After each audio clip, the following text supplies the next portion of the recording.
ธนาคารห่วมพัฒนามหาชน JDB ได้มีการเปิดการซื้อขายหุ้นในตลาดหลักทรัพย์ลาวอย่างเป็นทางการพร้อมทั้งเป็นการเฉลิมฉลองครบรอบ 15 ปีของการสร้างตั้งตลาดหลักทรัพย์ลาวภายหลังที่มีพิธีเปิดการซื้อขายอย่างเป็นทางการใช้เวลาเพียงแต่1 ชั่วโมงหุ้นที่ขายในราคา 8,800 กีบต่อหุ้นก็ได้เพิ่มขึ้นมาเป็น 9,100 กีบต่อหุ้นการเปิดการซื้อขายหุ้นอย่างเป็นทางการจัดขึ้นในตอนเช้าวันที่ 10 ตุลาคม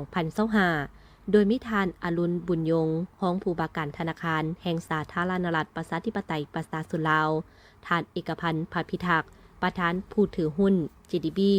พร้อมด้วยบรรดาผู้ต่างหน้าองค์การจัดตั้งที่เกี่ยวข้องและบรรดาบริษัทหลักทรัพย์บริษัทจดทะเบียนผู้ลงทุนเข้าร่วม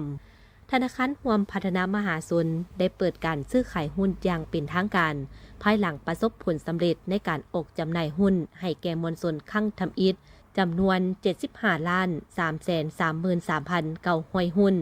ราคา 8,800 กีบต่อหุ้นและสามารถระดมทุนได้656 ตื้อกว่ากีบหรือประมาณ$30 ล้านสหรัฐล่าสุดการเปิดขายหุ้นคั่งทำอิฐของ JDB ในตอนเช้าวันที่ 10 ตุลาคม 2025 เฮ็ดให้ราคาปรับตัวเพิ่มขึ้นจากราคา 8,800 กีบต่อหุ้นขึ้นเป็น 9,100 กีบต่อหุ้นส่งผลให้ภาพรวมของธุรกิจและผู้ซื้อหุ้นมีกำไรเพิ่มขึ้นหลายสมควรท่านสาครยงพันไซผู้อำนวยการใหญ่ธนาคารห่วมพัฒนามหาชนได้กล่าวว่า JDB เป็นธนาคารธุรกิจเอกชนที่นำหน้าในสาธารณรัฐประชาธิปไตยประชาชนลาวได้สำเร็จการออกจำหน่ายหุ้นที่มีขนาดใหญ่ในตลาดหลักทรัพย์ลาวเป็นการสะท้อนให้เห็นถึงความไว้วางใจของตลาดต่อ JDB และทั้งเป็นบาทก้าวใหม่ที่แสดงให้เห็นถึงการเปิดกว้างและก้าวเป็นทันสมัยในระดับหนึ่งของระบบการเงินของประเทศท่านเสี่ยวสวัสดิ์ธีรกุลอำนวยการใหญ่ตลาดหลักทรัพย์ลาวได้กล่าวถึงว่าภายหลัง JDB เข้าจดทะเบียนในตลาดหลักทรัพย์ลาว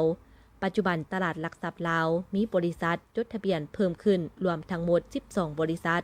ในนั้น5บริษัทแม่นสถาบันการเงินซึ่งประกอบมี2ธนาคารธุรกิจ2บริษัทเจ้าสินเชื่อและ1บริษัทหลักทรัพย์แสดงให้เห็นว่าตลาดทุนเป็นแหล่งสนองทุนระยะยาวให้แก่วิสาหกิจอย่างมีคุณภาพการเดินทาง35ปีสู่ธนาคารมหาชนการเปิดการซื้อขายหุ้นอย่างเป็นทางการครั้งนี้บ่เพียงแต่เน้นถึงบทบาทของ JDB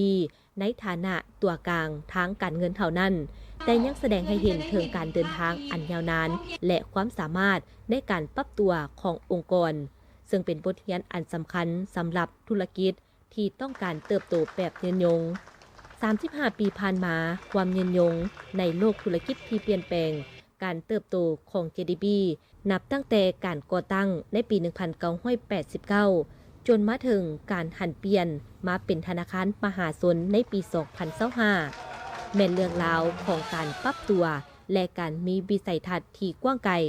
แสดงให้เห็นว่าธุรกิจที่ยืนยงคือธุรกิจที่สามารถปรับเปลี่ยนรูปแบบและโครงสร้างเพื่อตอบสนองต่อสภาพแวดล้อมและโอกาสใหม่ๆผู้ที่มีความสนใจ